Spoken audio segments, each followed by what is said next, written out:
ようこそ SSP のポッドキャストへ。今日はドーハ、カタールから放送してます。で、こちらは CEO ストレートショットポストの CEO フランク・デイル・アロイヨで、私はエグゼクティブアシスタントのサントス・グレースです。Oh, I Let's go. love it. Let's do this every time. Fam, we're back with another episode. Grace is graciously dialing in from Qatar. She's at the World Cup this week. And so I just want to jump right in and get a sense of what your week has been like. Oh my gosh. It's been so wild. I feel it, it feels like we're a bunch of adults at a sleepaway summer camp in a totally different part of the world. And, you know, it's like everyone has their own team, has their own color. You know, when summer camp, they all have like your team that you're rooting for. And then it's like we're all ushered, like the whole city is built for the World Cup. Everywhere you go, there are people helping. There's so much staff. You can ask anyone where to go. And basically, you know, we're all like ushered into our little cruise ship hotel, and then we're all ushered out of it together. And like, there are some strict rules of where you can and can't go. It really feels like summer camp, but it's been really cool. Oh, by the way, my mom is here. We're recording this podcast as there are two games going on, Japan and Spain, and Costa Rica and Germany. So she's in the background. She's gonna try to stay quiet, but those are very interesting games. I heard the U.S. made it through, man. That's the craziest thing. Yeah. This whole World Cup has been pretty wild. Like, you know, the underdogs have been winning. Japan beating Germany, Tunisia beating France. I watched that game. That was wild. Oh, you were there. That's right. Oh, you want to explain like how you got there. How I got to Qatar. Like, the World Cup, but like, yeah, you know, because everybody has been asking me on the calls, where's Grace? This is literally the order. Where's Grace? Oh, she's in Qatar. She's at the World Cup. In Qatar? Yeah. How did that happen? So take it from there. How did that happen? That's so funny. People ask for me. My mom is a big soccer fan, so it's funny because she's from Japan, but she doesn't really care for the Japan team. She's a big fan of the French team. So she randomly applied for the lottery for the French tickets, and she got it. Like the opportunity, not that they're free, but the opportunity to buy the tickets. This was way back in like April. And so she bought all the tickets like tentatively up until the final for the French team, because she didn't know like how far they're going to go. And then so I joined her for the first week for the groups matches. So I got to go to 2 games. And is France going through? France is going through. France is number 1 in their group. So the first game I watched, France versus Denmark, France won, and it was awesome to see 2 live goals. And yesterday it was France versus Tunisia, and I for sure thought France was going to win. I was like, Tunisia, but they won. Wow. And we were 5 rows in, so like it was right there. It was so close. And 90% of the stadium was Tunisia, and it was like 10% France. Wow. And so it was insane, the screaming. The first match was the other way around. You know, it was like majority France, but this match we were the minority. And so whenever France had the ball, the booing, I have never experienced noise like that in my life. It was so loud. And like to the point where like I just had to like let go and just like float in it because it was so intense and overwhelming. It was like out of body experience. I was just like, do you know like how big is the stadium? Okay. And it wasn't even that big because like I was used to the Yankee Stadium. It's smaller than that, but the total attendance was 43,000 people. Grace, oh my God, what are you talking about? 43,000 people is massive. I don't even know if Yankee Stadium holds that many people. I mean, I guess if you're thinking Yankee about Stadium holds more. That is crazy because in American sports, it's kind of rare to see booing like to a big level. Like we kind of have respect for like, you know what I mean? So like just imagining 40, like I don't even know, 10, 20,000 people actually booing consistently is gotta be crazy. It was so intense. And like the booing and whistling at the same time is but negative whistling. I don't know. And so you couldn't hear the referee. We couldn't hear when it was halftime. We couldn't hear when the game ended. So we were all really confused. And it was a wild moment of literally like, it was the end of the game and they were like, okay, extra time, 8 more minutes. But we didn't see a clock of the 8 minutes. So we didn't know when it was going to end. And so we're all just like, just score. And so like probably around 8 minutes in, France scored and we were losing it. We're like, yeah. And then they were like, hold up, we gotta check the cameras. You know, they do this now with the new technology. They check to see if it's a valid goal. And they were like, it's valid. And we're like, yeah. And then they're like, hold up, we're checking again. And they're like, no goal. And then Tunisia was like, yeah. And then they won 1-0. It was so crazy. It was such a roller coaster of emotions. It was awesome, though. This is a random side thing, but one of our partners, Jeremy's over there too. I don't know if you knew that. Yeah, I did. That's so wild to me that there's two people. Well, he's probably, you know, you got to think there's probably 2 games are playing, so there's multiple stadiums playing games. It's going to be impossible to find somebody. But I kept thinking about what are those odds? And that means that he probably won it, I'm assuming, for the American games, which is, that must be crazy for him. Wow. Okay. So you've seen some killer games. Yeah. What are some of the other, highlights? How's the environment? The environment, I was going to say, is really quiet. I don't understand how to describe. I was trying to describe it to my mom of how there's like a quiet of New Jersey where I grew up, where there's still like rustling of trees and cars in the background and, you know, like truck noises. But here it's like, I think, you know, they cleared out this whole section and they blocked off all traffic. So it's really just people. And it's so wide and vast that you really can't hear the people around you or anything really. So it feels really quiet, which is really interesting. It's kind of peaceful. And also alcohol is banned except for certain very enclosed areas. So there's never any drunk people. So, you know, people are generally just quieter. Are people like, are there places to hang out after the game what's your routine? Do you just like go to watch game, go to hotel, watch game, go to hotel? Like we oddly have not been around people and we've been asking. We're like, you know, we like meet people at the stadium. We're like, have you seen people? Because we haven't seen people. And they're like, yeah, we're hanging out at the blah, blah, blah bar. And I'm like, okay, I guess that's why we're not going to these like hangout bars. But yeah, we'll go see a game. We'll go to like a fancy restaurant and then go back to the hotel or something. So like, that's not what most people are doing apparently. So does not sound like a bad time though. But it's awesome. The food is so good. Oh, I'd love to hear about that. Yeah. What is it? The karak is a Qatari milk tea that everyone has. Whoa. And then chapati is this like, I don't know. I mean, I Googled it. It said Indian or like Pakistani, but I don't know. Everyone eats it here. It's like rolled like flatbread.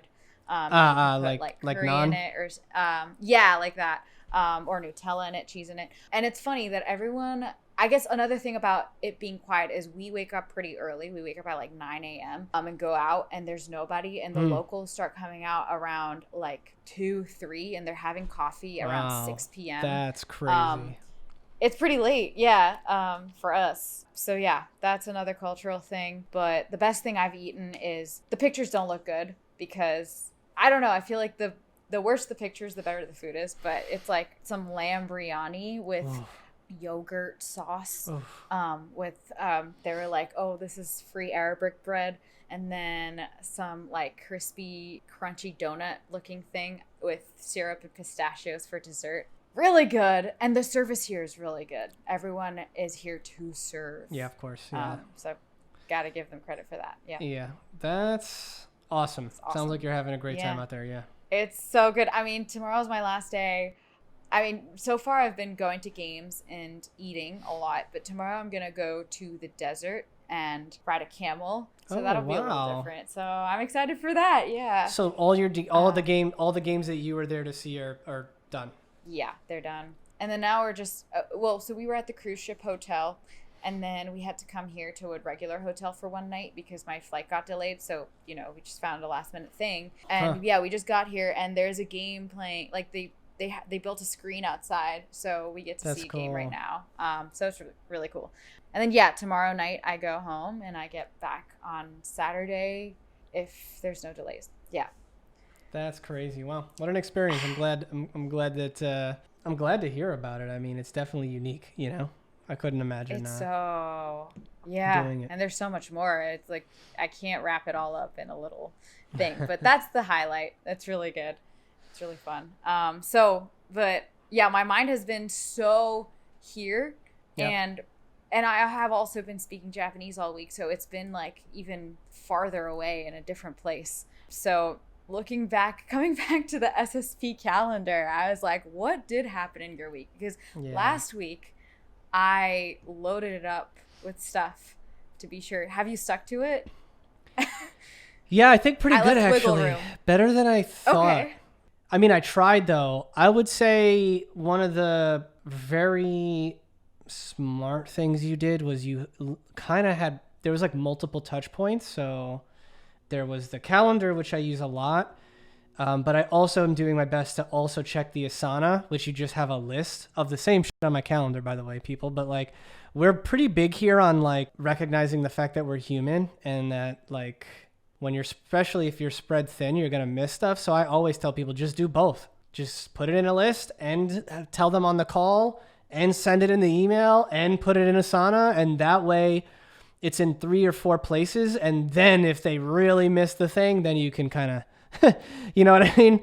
As opposed to just one of the sort of methods. So I think the fact that you did that made it easier, because what I'll do at the end of the day is I'll just kind of check it and be like, hey, did I do the things that were on the list? And then usually I did. And I was like, okay, there's some peace. I also had Sophia add more. I was like, I don't see enough interviews, more interviews. And so, yes, so that's, my week has been a bit of a blur. I think a lot happened, lots of meetings this week. I don't know. Where do you want me to start? It looks like, well, I was first of all happy that you made it to the Forge, our business coaches, because that happens like once a month-ish. And we do often have to push the meeting. But I was happy that happened. How was that? The context here, we decided that we're starting a second company, Straight Shot Studios, where we're going to move a lot of our content creation over to. And so when I met with Forge, I kind of unloaded all the things. I said, here's the deal. We started a new company. Also, we're thinking about going with this for market hire. Also, we're doing this thing. Also, blah, blah. And they were like, yo, bro, chill, take a deep breath, and like, let's pick a thing, because like I could feel your energy and your passion, but it's all over the place. And then I basically, which was good. And I was like, okay. I had to decide what were the biggest priorities, essentially. And I thought that was just good practice, even for us, to just center ourselves and be like, what matters the most is that we organize Straight Shot posts and we have a clear plan for next year. That's the main thing. So I went into the Forge meeting thinking I was going to iron out the structure for studios. And then quickly they helped me realize, like, honestly, and, you know, Shay had no problem being like, you're being stupid, you know? So she was like, I'm not worried about studios. You know what to do there. You're going to make content. It's going to work out. You know, have you thought, and then they brought up a very important part. They're like, because I said, all right, then let's talk and let me make sure I got the right order of things. So, you know, we started figuring out, like, I think the game plan is we're going to spend money on branding. I think branding is the foundation. We're going to do branding and website. Then we're going to go towards market hire, and we're going to look at bringing in, you know, a CMO level growth marketer that's going to build out the marketing plan. And that's where we're at. And then we figured we'd launch everything in April, May, which was the, by the way, that was the timeline that I was given by the small bureau people. I'll touch on them in a second. Okay. So I had a sense of a timeline here. And so, and I was like, how does that sound, you know? And they, of course, were like, well, what are you going to do if it works? Do you have enough, capacity? And then, exactly. Your reaction was mine. I was like, that's a great question. Yeah. So that's kind of, you know, what are you doing about HR? They said, you know, what are you doing about finding an executive level person to work with you, which is kind of how you came up. So I'll give you you can see it in the video, but if I was to spill the tea, they were like, who can make decisions? And then of course they were like, what about Grace? You know, what does Grace want? It was hilarious. And I was like, yeah, I laughed. No, I said, I was like, you can ask her that. But you know, there's an unspoken rule between us. I'm not asking anything, basically, you know? And then they were like, all right, we get it. Like, we won't figure that out. But they did bring up an interesting point of like, you know, currently no one at the company is like a skill match. And they're like, we really think you need to get somebody who is a skill match in either a creative area or a business area, really to alleviate, to kind of, they think it's more of a safety thing. Because I had brought up Elon Musk's like in Twitter, and they're like, let me tell you why that's a problem. Not getting political or anything. They're like, the main problem is if Elon is the only one with all the answers and something happens to Elon, it all goes to shit. So you don't want to be, it's too much of a vulnerability in their eyes to have someone that central to how the whole thing works. And I think they have a great point. And so that was a big part of the conversation, was like, okay, what steps, like, and by the way, they were very much like, you're correct. We feel very strongly that branding, what your story is what the marketer needs to be armed with to do their job anyway. So they were very happy that we were going to do that first. And then we dug into capacity and sort of executive management at that level. That was the main bulk of the conversation. I took a whole bunch of notes, and I can dig more into that when you're back, but I would say that's the real bulk of it. So yeah, I don't know. Any thoughts or questions about that? That's cool. Like, I mean, I feel like I asked the same question of like, we're gonna do all this marketing, and then what's gonna happen? I have some answers now, basically. We were like, well, we'll get there when we get there, but okay, that's good that we have answers now. But that's, I mean, basically probably just scaling, right? I mean, yeah, but which becomes a complicated thing. Capacity, I think, is the best way to describe it, right? Like, how much can you actually handle? Which I'll take that right into the next sort of big central meeting, was the meeting that I had this morning with Jesse, who is an incredible marketer of an agency over in Britain. And it felt good. I was like, oh man, just to get all this expert opinion, I think it's extremely valuable. I know in the last few weeks I've been gushing about mentors and stuff, but like, my God, is it easier to talk to somebody who is really good, because the conversation moves so much quicker and they just have the answers. It's like incredibly valuable to find ways to talk to people with experience, get them to at least respect you somewhat. And because I came from her boss's recommendation, she took me seriously. And then once she heard what we were doing, she took me even more seriously. So I kind of ran through everything that I took from Forge, I ran through to her. And then she said, you're definitely missing one key part of the equation, which is going to be sales, like CRM, like to that point. What happens after you launch all that is you need to make sure that you have, because she did say like organic marketing is going to take some time to just, people will come if you have a good product and you're marketing well. But you know, it's a lot like our, you know, the YouTube growth, right? It's like slow and steady. You'll get, you know, with time, you're going to get more and more. And then she said, but you're going to want sales in there, somebody who's actually cold calling, building relationships. She's like, that's how you would reach exponential growth, but you have to make sure. So like, if you can't scale fast enough, then you have more time to build out the infrastructure, because it's not like you're going to start getting leads right after you launch the website. She's like, what you're going to want to do then, though, is get your sales together and get at least somebody who's taking the inbound calls and who's on LinkedIn, hitting up the specific people that you want to hit up. She's like, the combination of inbound coming from marketing and outbound coming from a good sales team is what's going to, she's like, you're going to 10x, you know, in the next few years, if you figure those things out, because the product is good. Like, obviously we've proven, she's like, I'm on your website. These are legit brands. The work is legit. So you don't have to fight for that part. You're just going to need to think about, unfortunately, a whole bunch of shit at once is what it basically means. Yeah. But you could still stage it out. Yeah, exactly. That's exactly how I felt. I was like, oh, yay. You know, like, woo. Now it's fun to figure out how to crack the puzzle. It's just so overwhelming now, but you know how it is. We just got to get into the day-to-day. So she gave me a lot of great recommendations for Market Hire too, talking about, she's like, okay, growth marketer does sound correct. And she basically said, treat them like a dating service. You want to be incredibly prescriptive about what you want. So she's like, if they're going to get you a marketing hire, they're going to get you a growth marketer. Those are the ideas, people, that can set it up. but they don't execute. So you have to be clear with them that you need somebody who can also help generate the content that you're going to need. Otherwise, they're just going to tell you what to make and stuff. And if you don't have the time to make it, you're wasting your money. So she's like, make sure it's very clear. She also, because then I also said, should we bring them on at the beginning when we're branding, or should we wait until that's done and then bring them on? She gave me she was like, oh, very interesting. She gave me some back and forths. And what we landed on was go to Market Hire and tell them that you're doing this rebranding. So the person that they match you with has experience going through that. Cause she's like, I've done it 1,000 times, how to really properly build that website from a marketing perspective, which obviously that's what the website company's thinking too. But they basically said that it could be beneficial to have somebody basically running that rebrand. Like she's like, just make that their thing. Then you don't really have to. They go through it all and make sure it's really good. And then you just kind of get to say if you like it or not. And you don't have to do a lot of the work on when the website's happening.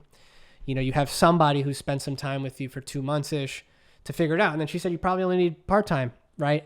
And then, so they're really helping you, they're helping you on the inside rebrand. And through that, because a lot of those materials is going to tell them, kind of guide them in what kind of marketing to do for us. So that was sort of what we decided was like, okay, we'll probably bring on a marketer, but maybe not full-time yet. They're going to help us rebrand and build a marketing strategy, because that also buys us about 4 months to actually shoot ads and whatever. Now, she also made me feel good about saying, like, you don't even need amazing ads. You know, I'm thinking like filming. I'm like, you got to get me in wardrobe and the big studio. And she was like, she's like, dude, we could turn around just decent ads in a week, you know, to just get you up on social, paid LinkedIn or whatever, that'll start generating some leads. Like, you don't have to go that crazy and that high with the production yet. So she was like, so don't really worry too much. Like, you'll be able to get the ads up and going, but like, it's not like when you turn the ads on the next day, you're like, wow, we're famous, you know? So it was super informative. I mean, again, I have more in detail about that, but essentially it feels like we're on the right track, but we need to take some money out of just going all in on those two things, pour a good amount into capacity and into sales. And then we have about 6 months to a year to actually build the proper infrastructure to do it. So my head has actually been in, God, we need IT. I need a new server. That server needs to be able to handle more than the 10 machines we're building by the end of next year. So that 2024, ideally, when we're really starting to blow up, we have at least know how to expand. So that's the kind of stuff that I was thinking about. And so when you get back and you start looking at the spending budget that we have, you'll see like where we're at and pretty much what's left. I think now we kind of have an idea of where to go with it. So that's what we're at. Wow. Wait, so you talked to Market Hire. That was Jesse, right? No, Jesse's the one who she works with Market Hire a lot. I did not meet with Market Hire this week, but now I know what to go back to them with. A very prescriptive description of what we need. Like, I hope I can get on a call with them and be like, we need this. It's very specific. And then we'll probably be booking something with them. And then you talk to Small Projects Bureau. Right. So the Small Projects meeting, they're a digital marketing and branding company. Couple interesting things there. He asked about you, for example. Forge asked about you also. But what I found out was a couple things. Number one, I found out that the guy we were talking to was their COO, that they don't really have a large sales team, but so he's like a pretty deep, like he knows the company well. He brought the CEO on the call. That was the other interesting thing. Damn. Yeah, I got on the call and he's like, I don't do this for everybody, but like I feel like you're a really good fit. And he basically was like, he's like, I'm bringing the CEO on to just close this bad boy. You know? My gosh. To which obviously we were already interested in working with them, but like, I'm not going to lie, that worked for me. I felt like, wow, I don't know if maybe they do it for everybody, but it's a great call to really make you feel special. And then I just kind of chilled with the CEO, you know, and I was telling them about YouTube Shorts being the game. So yeah, real quick, shout out to our producer, Heather, who also runs our YouTube channels. We put out a video this week that I legit went viral. So in 3 days, we're at 1.5 million views. Oh, wow. What video? Selena Gomez is a body positivity queen. I'll give you the tip. I'll give you the big thing I think I learned. It has a clear good guy and a clear bad guy. People want to hate someone, right? And root for someone else. And what we're learning is people are going to hate. Yes, they're going to hate no matter what. But all of a sudden, when you give them something to hate, it makes the other person better. So I think because what YouTube is looking for is video satisfaction. So they're saying, in this case, take it for what it is. But basically, Wendy Williams said some shit about Selena, and then Selena kind of was just like, I don't care. I'm gonna be me.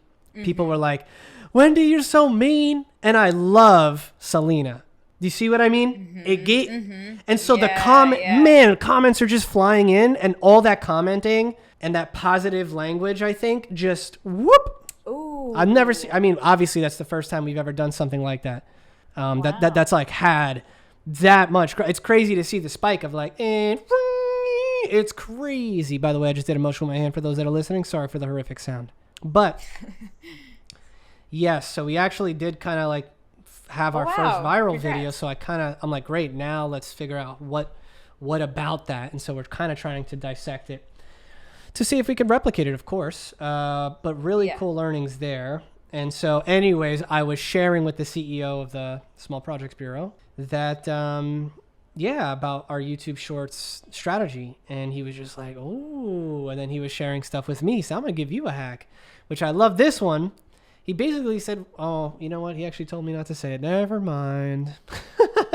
Yeah. Oh, man. Okay. But it's really, it was a very, a lot of the things are just built around getting people to just recognize you and remember you.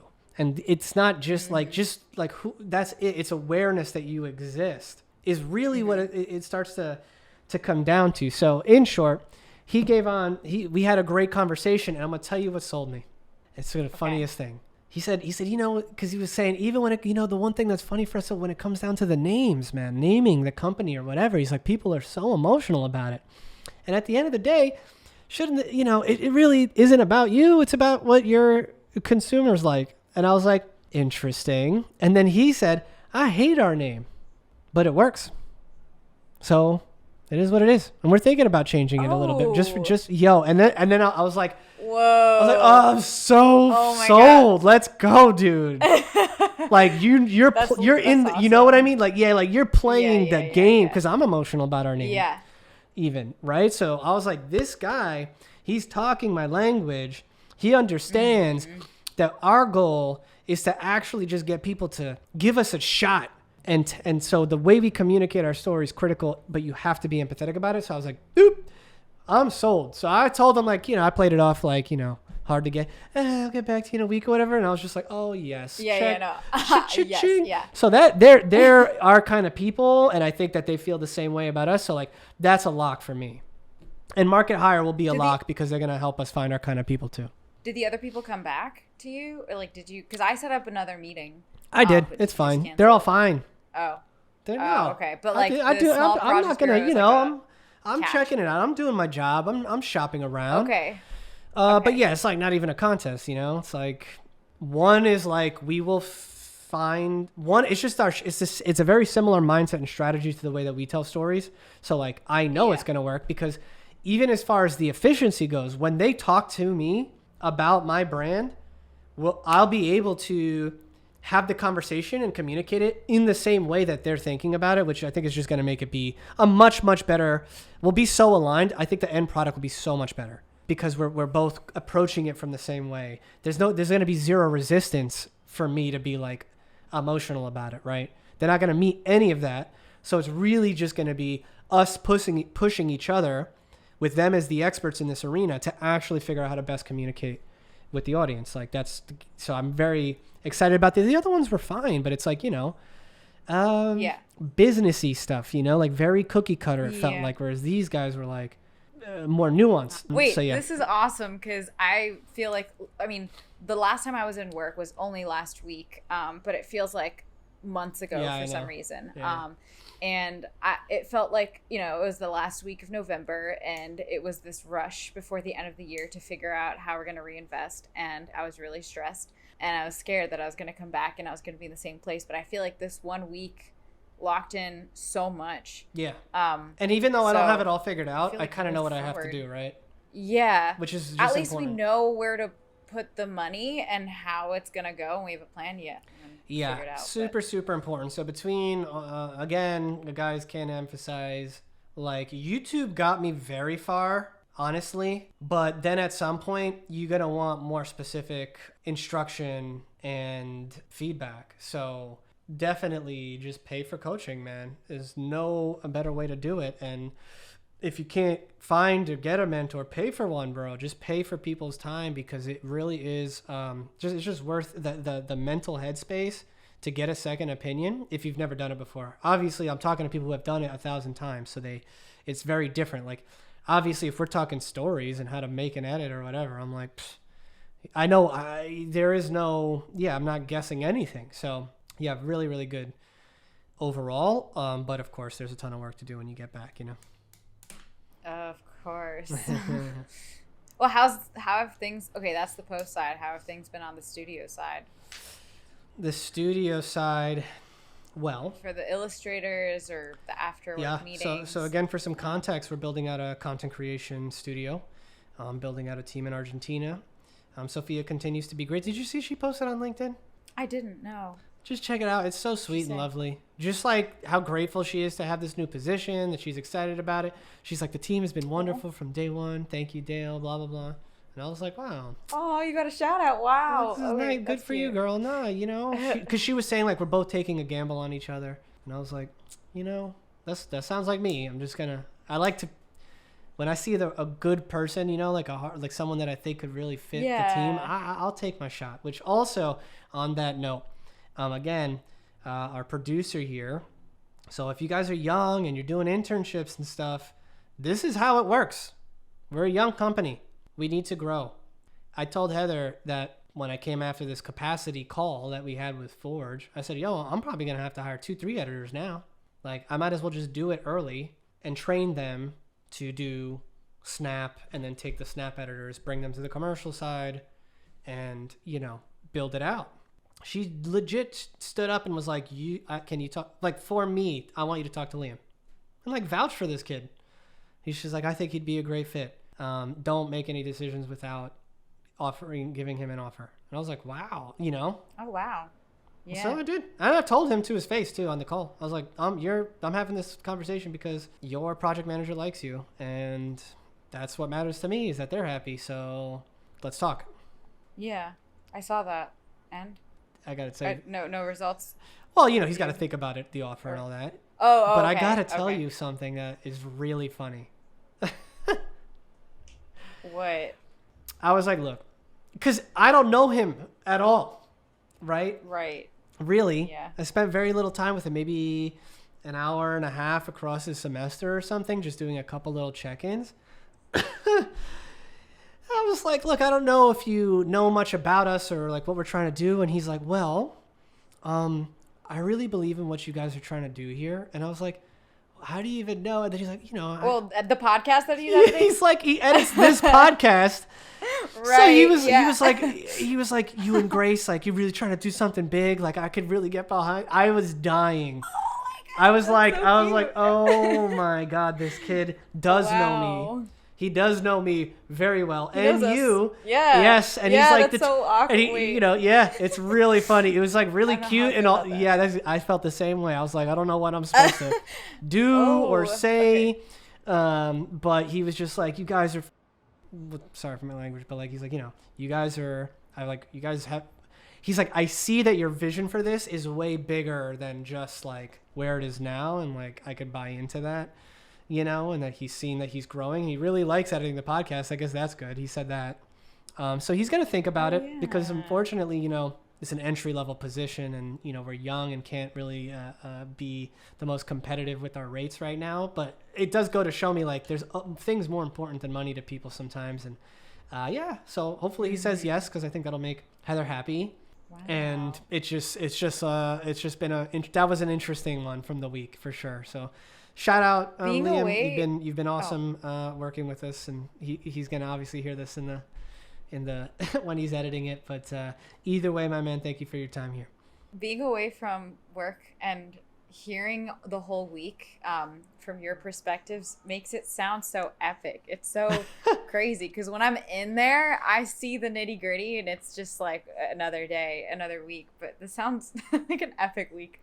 Yeah. What a but I think cool. It was well set up. And so basically the only other thing on the studio side is actually recognizing how much work has to happen on in post, that I think we're going to pull back and do only one book to start with next year, or one webtoon, and really give our attention towards building the audience on YouTube and on those platforms as like a super fan, just good content, blogs, reviews of webtoons, etc. If anybody's a fan of webtoons, know that like we're committing and getting heavy into the space. Let us know in the comments the kind of stuff you'd like to see from a fan or creator perspective. But I think really what it is like, do what we're doing with our other channels and take that expertise to this niche, really focus on growing that surrounding one IP. Because the one thing I'll say that I'm learning from all the interviews with the illustrators is it's very labor intensive. Now, it's not as labor intensive as film because film requires 15, 20 people and a lot more money, but really it is one illustrator just going. Yeah. Yeah. So, yeah, I do have an update there if you're curious. Yeah. What is the update? The update is that your boy is slick. Bruh, I'm so good on these calls, dude. Oh, with the Argentinian people? Man, with all of them, man. But basically, like, I don't know anything about illustration, right? But this is why I say being knowledgeable, just to be dangerous enough.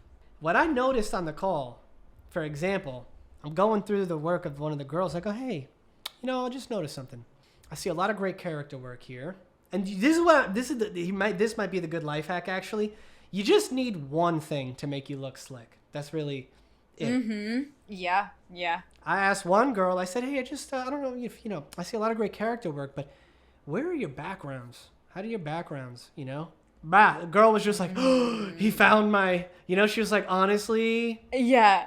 They're not that, like, that I need work there. And then I was like, all right, well, you're a great character illustrator, but like we need somebody who can do sequentials. Can you hit 40 to 50 panels a week? They were like, you could see it. So I was like, damn, so much potential, but just lacking some professionality. And like, obviously, if you have a glaring weakness, like you can only do characters and not backgrounds, it's not going to work for a weekly output. They're like, I'm willing to learn. I'm like, I know, but like, I don't think we can, I don't think we're starting from scratch like that. So yes, we met with one of the animators, the one that had all the really cute animations you like with like the rabbits and bunnies. Yeah. They are an animator. So it's like they don't do the design. And I was like, okay, great. So we got her freelance rate and I asked her to give us referrals. So it was a lot of discovery. And I was like, Sophia, now you know how to dial in these, redo the ads, better keywords, reach out to the right people. I'm going to be speaking to a lot of editors next, but what ended up happening is we ended up meeting with Francisco, who did the very clean American sequential stuff, but that we feel is missing some personality. How was that? Guy's awesome. Oh, really? Yeah, he's great. Okay. Yeah. So he was... Did you ask about, like, the emotionality of it? No, because I feel like I don't think I needed to, because what I did need to know was, hey, man, if I give you an opportunity to do this for the rest of your life, on as engaging content as I can possibly give you, would you happily die, pencil in your hand, with a smile on your face? And the dude was like, please, this would be, please, oh, please. Wow. And I was like, that's exactly what we've been looking for. Yeah. So he had the passion. He studied under some Marvel artists and stuff down there. Oh, wow. Remember that project that we saw of his from 2 years ago, which I'm sorry, guys on the podcast who can't understand this, but he showcased an older project of his that was, we saw some weaknesses in it. Clean work, by the way. We're talking, his baseline was high. So we're not saying, guys, he's got baseline, but what we're noticing is the acting of a lot of these illustrators, for those listening, is like, is maybe a bit of an intangible, but like you can start to tell, like they know how to make and express through through a visual of a person on a thing.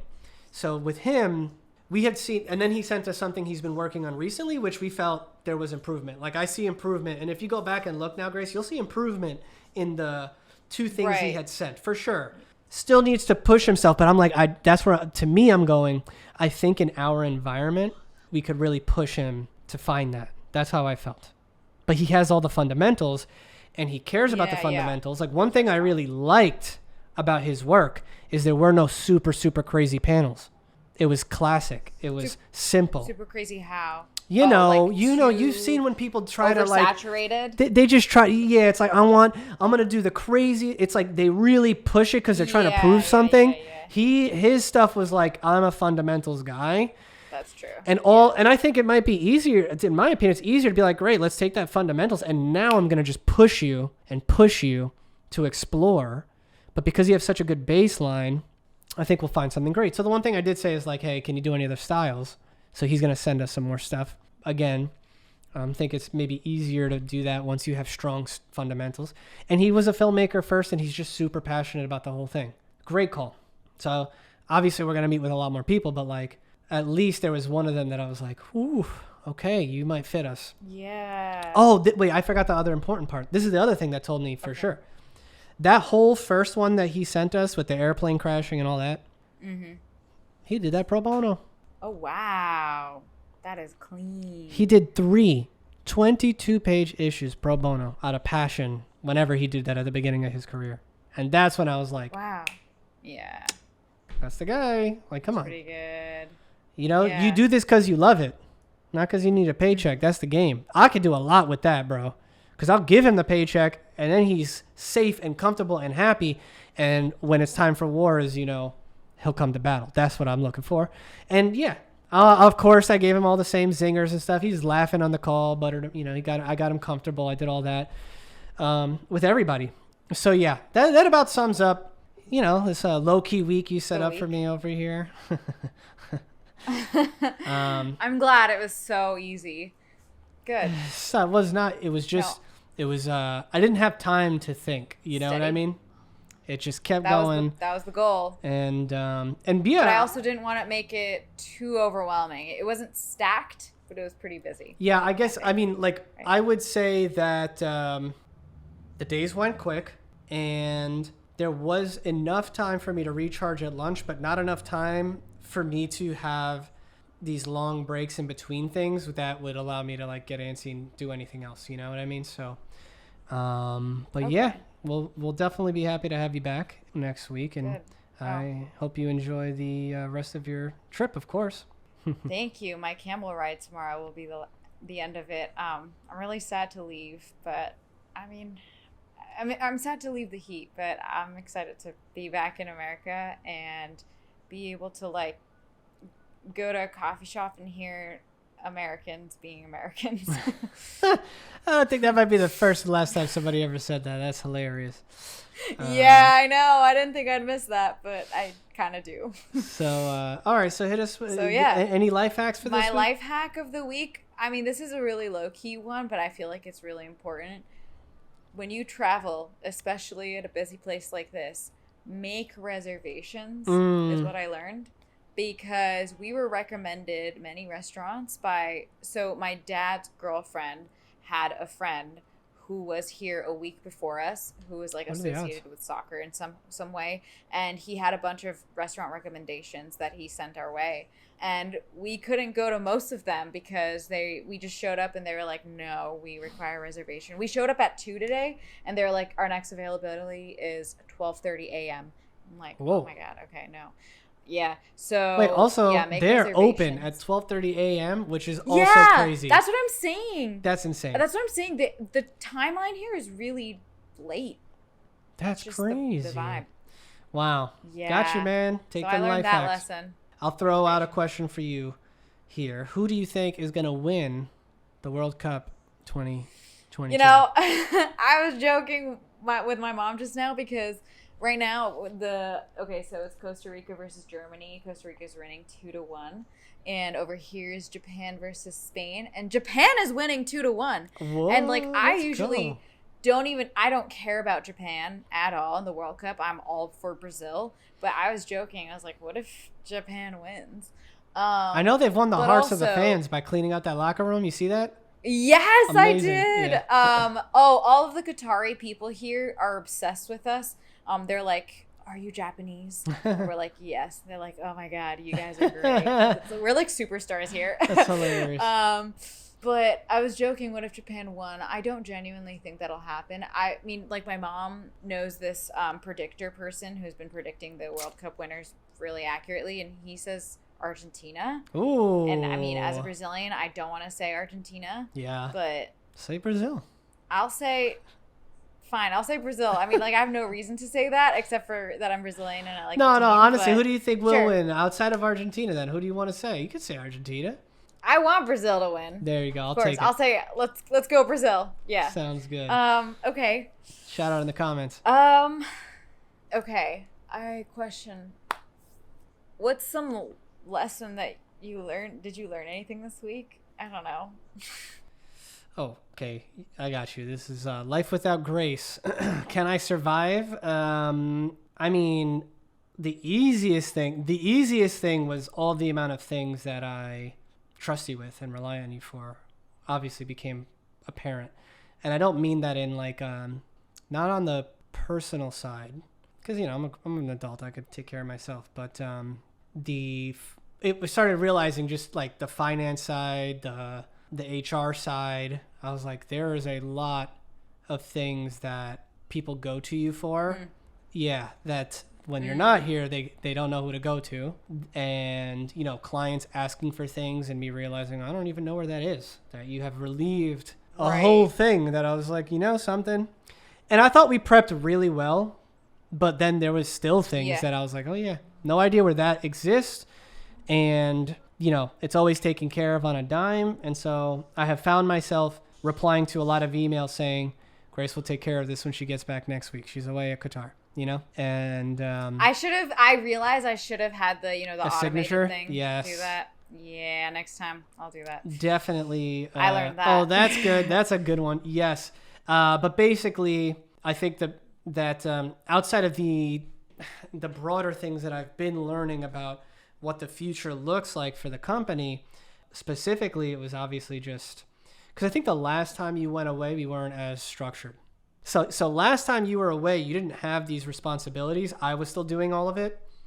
So for sure. And I think it also taught me that I have done a great job of actually letting go of some of those things, because I really genuinely was like, I have no idea where that's at, because I have done a good job. Finances is the easiest one, where it's like, I only check it when we have our meetings to check it, and we keep it separated. And so when people are asking me, like even in the meetings with our coaches and with these people, and they're like, so what are your budgets looking like? What are your numbers? And I was like, God, I wish Grace was here, because she knows the numbers, because she's the one crunching them. I'm just going to give you the best estimates I have from what she left me. And I was like, oh, Grace really does do like a chunk of the core business that at least, like, I guess that was the big thing, was like, oh, thank God. It's good to start moving some of these parts away from me, and at least be able to trust that some people can handle certain parts of it. You know what I mean? Don't forget to like, comment, and subscribe, everybody. As always, work hard, be nice, and keep changing. Thank you so much. Peace.